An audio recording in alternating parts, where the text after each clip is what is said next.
Pessoal, tudo bom? Iremos iniciar um novo assunto acerca da psicomotricidade e controle do movimento, e nada melhor do que a gente começar esse assunto conceituando psicomotricidade no contexto da psicologia, né? A gente pode começar falando da origem etimológica da palavra, né?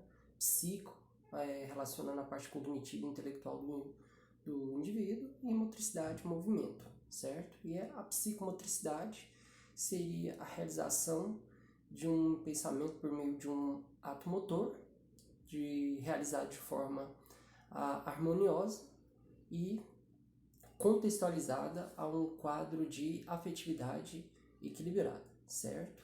Então, coloquei aqui no material de apoio de vocês, né, uma parte da psicologia que aborda a função motriz integrada e coordenada por funções mentais, certo? Então, a gente tem diversas formas partindo de conceitos objetivos. Nós temos diferentes mecanismos para a gente poder conceituar a psicomotricidade, certo? Bom, pessoal, existem diversos autores, né, que contextualizam a psicomotricidade em diferentes campos, né, na psicologia, na pedagogia, enfim. Mas a gente vai ver que a psicomotricidade ela envolve diferentes habilidades, comportamentos que vai integrar os aspectos motores, psicológicos relacionados às funções perceptivas, a um grau apurado de desenvolvimento sensorial, intelectual e motor. Então aqui a gente vai ter um consórcio, né, da associação da atividade sensorial, a capacidade de perceber essas informações sensoriais captadas, né, no ambiente, seja no ambiente externo, mais precisamente é mais no ambiente externo, e motor, a resposta efetiva frente a essa capacidade sensorial ao estímulo captado pelo sistema sensorial. E a percepção, né, sem sombra nenhuma de dúvida, é o elemento-chave que vai permitir um movimento harmônico e coeso do desenvolvimento da psicomotricidade. O que seria a percepção, pessoal? A percepção nada mais é do que uma capacidade de reconhecer, né, e compreender vários estímulos recebidos. Ela está ligada à atenção, ela está ligada à memória, ela está ligada à consciência. Então, ela consta de um evento que capta, distingue, associa e interpreta as diferentes sensações do ambiente. Logicamente, essas sensações são captadas por receptores específicos. Acontece aquele mecanismo da transdução, né, que é a transformação dessa percepção variada do ambiente externo em um potencial de ação. Essa informação é levada pelo neurônio aferente, informação essa que é devidamente analisada, processada e elaborada uma resposta. E essa resposta é um ato motor, certo? Que é conduzido pelo neurônio aferente e vai haver, logicamente, um órgão efetor, um órgão que vai, logicamente, desempenhar a função dada pelos sistemas de captação, pelos sistemas de processamento da informação. As percepções, pessoal, logicamente a gente já estudou em aulas anteriores, a gente viu que as percepções elas podem ser divididas em espacial, em temporal. A gente tem a percepção visual auditiva, gustativa, olfatória, tátil, térmica, analítica e sintética. Essas são as mais variadas formas de percepção que nós podemos ter.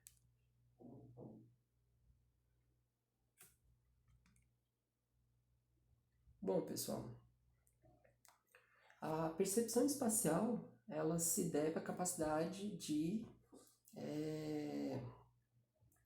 se orientar, né, no espaço. E o tempo de desenvolvimento dela se inicia dos 12 meses até os 6 anos, certo? Já a percepção temporal vai ser a capacidade de situar um fato em relação ao tempo, de discernir a velocidade de um determinado movimento, né? Aqui ele consegue ao longo dessa captação, dessa interpretação da percepção temporal, distinguir passado, presente, futuro, se o movimento ele é rápido, lento, moderado, se é um evento de curta, longa ou moderada duração, enfim, tá? Então essa é a maneira pela qual a gente pode estar contextualizando os mecanismos de percepção espacial e temporal.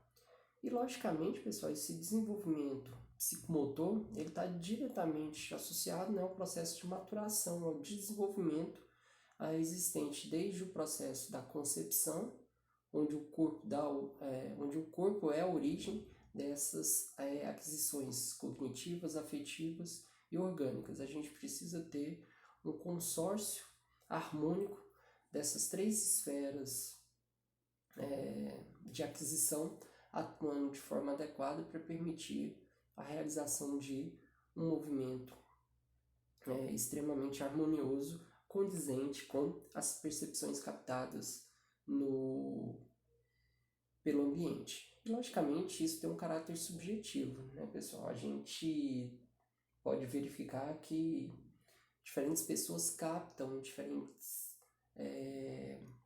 elas captam as mesmas sensações, mas as interpretam de uma forma extremamente diferenciada, justamente por conta de diferentes graus de cognição, de diferentes graus de respostas afetivas, certo? Então isso acaba fazendo com que o mesmo estímulo ele possa ser interpretado, ele possa ser percebido de uma maneira bastante diferenciada, justamente por conta dessas duas esferas, que é a cognitiva e a afetiva, extremamente subjetiva, extremamente idiosincrásica, variável para cada indivíduo. Bom, para a gente poder ter esse desenvolvimento harmônico relacionado à psicomotricidade, controle de movimento, enfim, a gente precisa da integração de três sistemas, primeiro por meio da estimulação, né? Depois armazenamento e processamento. Essa estimulação é aquela captação dos mais variados estímulos presentes no ambiente por receptores específicos. Depois a gente tem um sistema de integração que vai receber essa informação e processá-la de forma adequada. Vai acontecer o armazenamento de parte dessa informação, né, poder veicular o processo de memória, o processo de aprendizado relacionado àquele estímulo que foi captado e evocou uma resposta, e o processamento dessas informações para a elaboração de uma resposta extremamente coerente com o estímulo captado. Beleza? Bom, e esse desenvolvimento, pessoal, neuromotor, né, ele segue um padrão extremamente ordenado, né? É no sentido crânio-caudal ou céfalo-caudal, ou no sentido próximo distal. E existem intervalos de faixa etária bem estabelecidos para que a gente tenha o desenvolvimento adequado desse controle do movimento e o estabelecimento de uma psicomotricidade harmônica. Ela vai do 0 aos 7 anos, né, como a gente verificou lá na percepção espacial, que se dá entre 1 e 6 anos. A gente tem um outro intervalo que vai dos 8 aos 12 anos e depois dos 13 aos 14 anos. Então esses são os intervalos etários na qual a gente vai verificar esse desenvolvimento, né, neuromotor no que tange a esse contexto da psicomotricidade e posterior controle do movimento. Bom, antes da gente falar da tonicidade, é interessante também a gente delinear alguns conceitos em relação às percepções, além da percepção espacial e da percepção temporal. É interessante também a gente falar acerca da percepção visual, né, que é a percepção de objetos, das pessoas, das formas, cores, texturas, certo? Para a gente poder aprender a conhecer determinados objetos e dar significado a eles, certo? Percepção auditiva, a gente promover a discriminação por meio da atuação do ouvido, né? Da parte auditiva de um nervo craniano que é o vestíbulo coclear, a parte coclear da atuação desse oitavo par de nervo craniano, distinguir diferentes tonalidades, alturas de som, intensidades, ruídos, enfim. Percepção olfativa, identificar por meio do olfato diferentes odores, específicos ou não. Percepção gustativa, a verificação, a percepção discriminativa dos diferentes sabores, do doce, do amargo, do salgado, do azedo, do umami, ok? Percepção térmica, percepção nociceptiva, percepção tátil, relacionada com as diferentes formas, texturas, massas, temperaturas, né, que oscila do frio ao tépido, ao quente, enfim, certo? E análise e síntese, ou seja, a parte analítica e sintética, a gente poder decompor todas essas percepções em partes e depois formar como um todo, né? Essa decomposição a gente a denomina num contexto analítico, e a capacidade que a gente tem de juntar essas diferentes partes para formar um todo, a gente chama isso de processo sintético ou simplesmente síntese, certo? Bom, no que tange ao contexto da motricidade, a gente tem que, né, a gente tem a motricidade ampla, que nada mais é do que o desenvolvimento de movimentos corporais realizados pelos grandes grupos musculares, dos braços, antebraços, né, dos membros superiores e inferiores, tronco, né, que permite a agilidade motora, o equilíbrio corporal e a coordenação de movimentos apreendidos, certo? A praxis, né? A gente desempenhar determinados atividades por meio de conceitos aprendidos, ok? E a gente tem também a motricidade fina, que se dá a realização da atividade dos pequenos músculos, né? Os músculos das mãos, por exemplo, né? Os dedos, que nos levam a gente realizar tarefas extremamente delicadas, com altíssima precisão e rapidez. Isso se deve também a uma coordenação visio-motora, que é a integração entre os processos visuais e os movimentos corporais, visio-manual, que envolve, né, gesticulações e a visão, óculo-pedal, que se dá em virtude da atuação dos membros inferiores com a visão, motricidade dígito-manual, né, movimentação ordenada, coordenada, sistematicamente estabelecida das mãos e dedos, e motricidade lingual, que permite uma articulação correta dos mais variados vocábulos, dos grafemas, fonemas, que se dá no momento da aquisição da linguagem, certo? Então esses são os dois grandes grupos e as aplicações que a gente tem no contexto da motricidade, beleza? Para isso, pessoal, a gente precisa também da aquisição da memória visual, né? Que é a capacidade que o infante tem, ao longo do seu desenvolvimento, de armazenar imagens, né? Ele vai reter, né, com exatidão num processo de curto a longo prazo, né? Aquela memória a curto prazo, anterógrada a longo prazo, a retrógrada após uma série de estímulos que são apresentados visualmente. Então é necessário que existe uma integridade de percepção para que esse infante ele capte essas diferentes percepções, né, visuais, auditivas, para que ele possa, num processo de memória, aprender novas informações e estabelecer um conjunto de práticas sistematicamente estabelecidas para permitir, ao longo do desenvolvimento da motricidade, a realização de uma forma harmoniosa a diferentes práticas relacionadas ao movimento, beleza?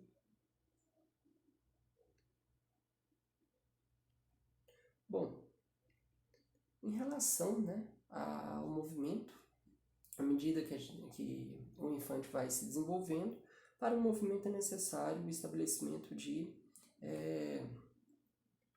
alguns processos.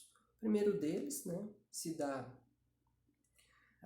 em relação à tonicidade, que ela acaba se desenvolvendo por meio de aquisições neuromusculares, um conforto tátil e a integração de motores antigravitacionais, certo? Ou seja, os grupos musculares eles têm que ter um tônus, uma estimulação prévia suficiente para permitir que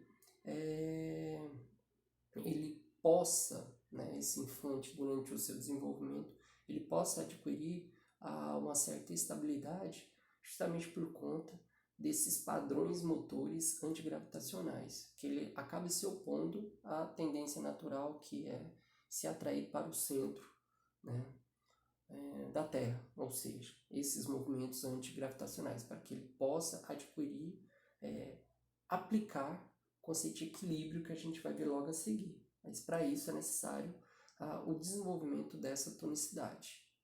A gente vai verificar isso, esse processo de desenvolvimento da tonicidade, que vem desde o nascimento até os 12 meses.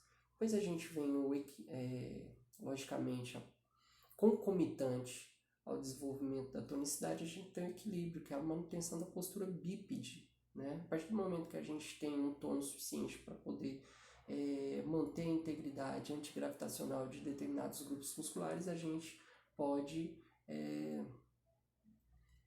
estabelecer o equilíbrio. Se dá o desenvolvimento, começa ali dos 12 meses, de 1 ano até os 2 anos de idade. E isso está ligado diretamente à atenção, aos mecanismos de afetividade. Esse equilíbrio também a gente pode definir como uma capacidade de manutenção do corpo em uma mesma posição durante um tempo previamente estabelecido, certo? A lateralidade, pessoal. Essa lateralidade, ela está ligada ao seu desenvolvimento por meio de integrações sensoriais e, logicamente, existe um componente emocional. Essa percepção, ela começa a se desenvolver ali por volta dos 2 aos 3 anos de idade, e nessa dominância lateral a gente vai ter um predomínio óculo, auditivo, sensório, motor, tanto dos membros superiores quanto dos membros inferiores, né?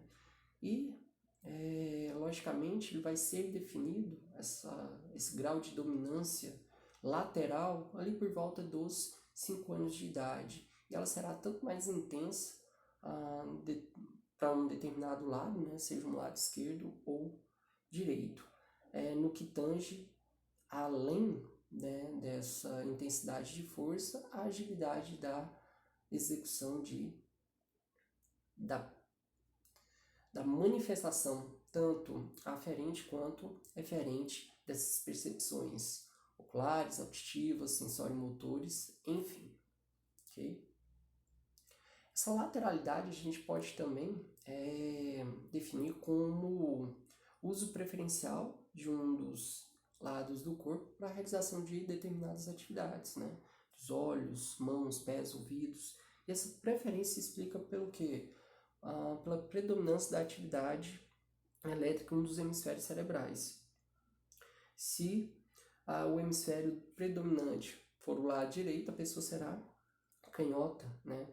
Agora, se o hemisfério dominante for o esquerdo, a pessoa será destra. Se a gente não tiver uma predominância em um dos hemisférios, a gente tiver uma equidade das atividades em ambos os hemisférios cerebrais, a pessoa ela acaba tendo habilidades iguais em ambos os lados, né? É o ambidestro, né?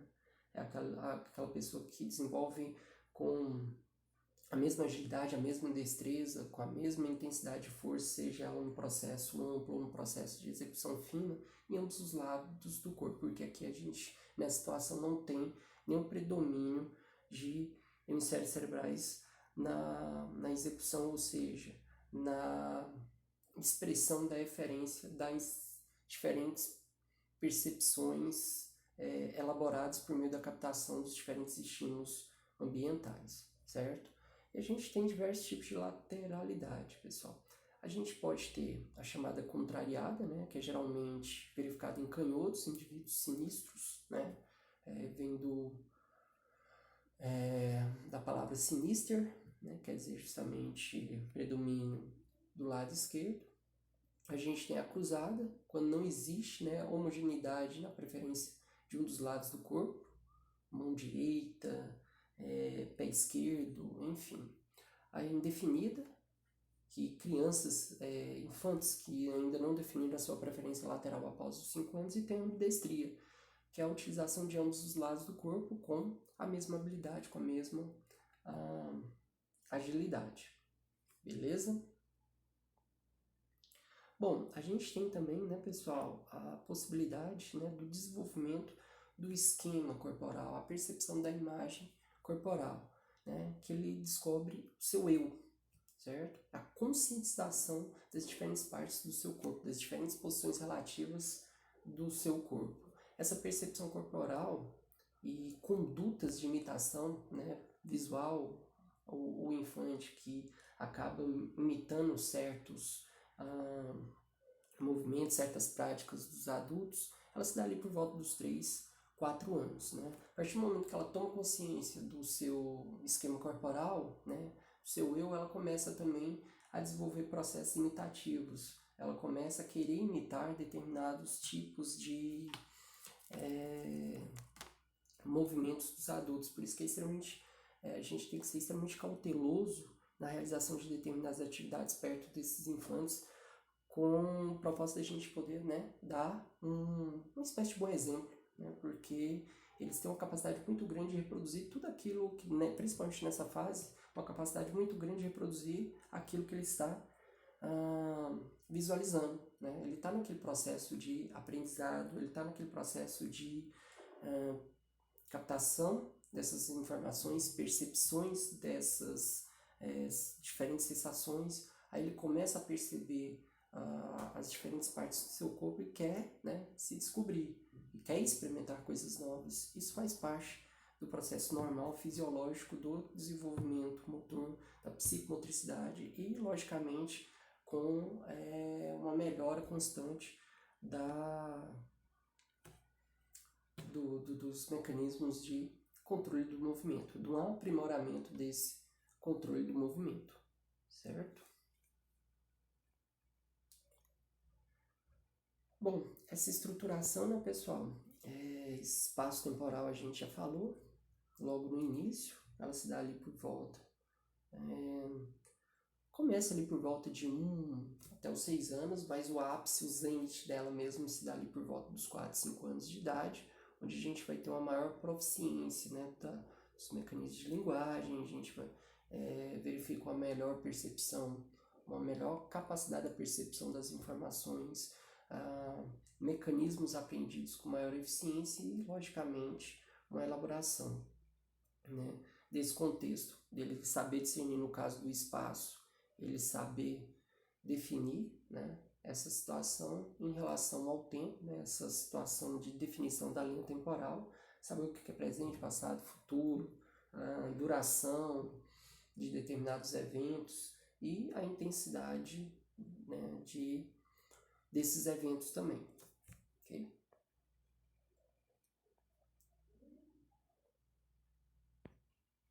Bom, e logicamente a ação psicomotora, né, uma precursora do pensamento representativo e do desenvolvimento cognitivo. Nessa perspectiva, a criança ela age por meio de atividades motores, visuais, táteis e auditivos. O que quer dizer isso? Aqui a gente tem um consórcio, né, da captação das diferentes sensações presentes no ambiente externo, uma diferente possibilidade de captar e processar essas informações do ambiente externo e a gente consorciar no aspecto cognitivo, no aspecto afetivo e emocional para permitir um correto desenvolvimento motor, um desenvolvimento psicomotor bastante harmonioso. E como eu disse a vocês, o indivíduo ele tem uma capacidade idiosincrásica extremamente individual e particular de poder perceber essas diferentes sensações captadas. Bom, nesse assunto, pessoal, é isso, né, que eu tinha para passar para vocês em relação ao controle do movimento, psicomotricidade no contexto da psicologia. Agradeço vocês pela atenção e Daqui a pouco a gente dá sequência aí ao conteúdo com o assunto de ansiedade e doenças psicossomáticas, ok? Obrigadão e até daqui a pouco, pessoal.